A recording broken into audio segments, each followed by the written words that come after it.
let's talk about who we think on this roster, at this 12-man roster, who the best player is, who we think the number one scoring option should be. I can go first because I kind of have it written down here. I think the best player on the team. There's so many great players, so it's like you could have everyone has their different reasoning for who they think is the best, whatever. I think on paper, Joel Embiid is the best player on Yes, Team we're USA. on the same wavelength. I was like, I I think mean, he's gonna I fit. think, I mean, like, what I want it, obviously, LeBron got voted best player by his teammates, stuff, of course. But at the end of the day, he's 40 years old, so that plays into a part of it.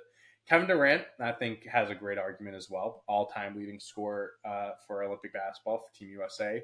But he has a little calf injury right now. So how is that going to translate to the games? Is he going to be, is he going to be the one to take charge, be the leading scorer and whatnot? But I think Joel Embiid, healthy, could be the best player in the NBA when he's healthy. And he seems healthy for Team USA.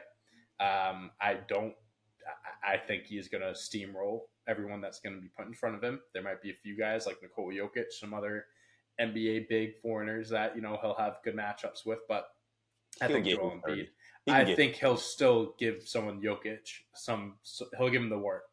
So I believe Embiid is the best player. Number one scoring option. I mean, you could say Embiid after everything I just said. I think he is someone that could be the leading scorer for this team. I do think it is going to end up being someone like Kevin Durant just because he can score in so many different ways. Perimeter, mid, in the paint. I think he can just do a little bit of everything. And also, we saw the picture. I'm sure you saw the picture of the entire team lined up. And it's like, I see this everywhere. Kevin Durant standing next to Kevin Durant keeps getting taller. As I've gotten older, he just keeps getting taller. Like, it's insane to me. He's almost the same height as Embiid.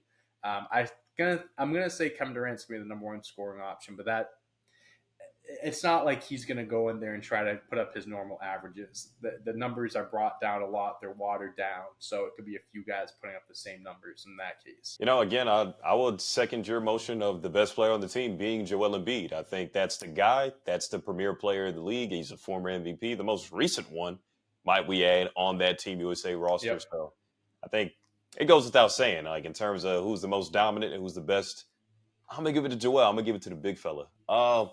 Number one scoring option is interesting, though. I mean, we mentioned this for the 92 on all the other Olympic teams, right?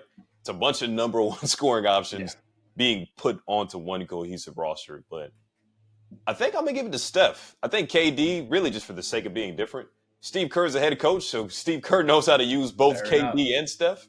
Yes, so he does. There's going to be a lot of – I already seen some of these real nerd type of breakdowns where they're talking about the type of sets that are being ran in Team USA already. Is Golden State sets. They're just putting everybody else on game. So it's going to be a lot of off-ball things, a lot of great things. And who's the best off-ball player of all time, arguably? Steph Curry.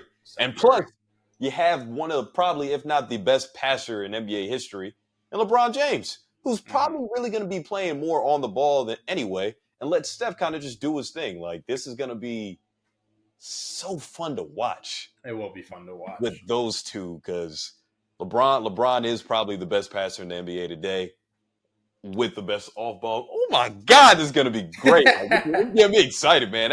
That is great basketball. Oh man.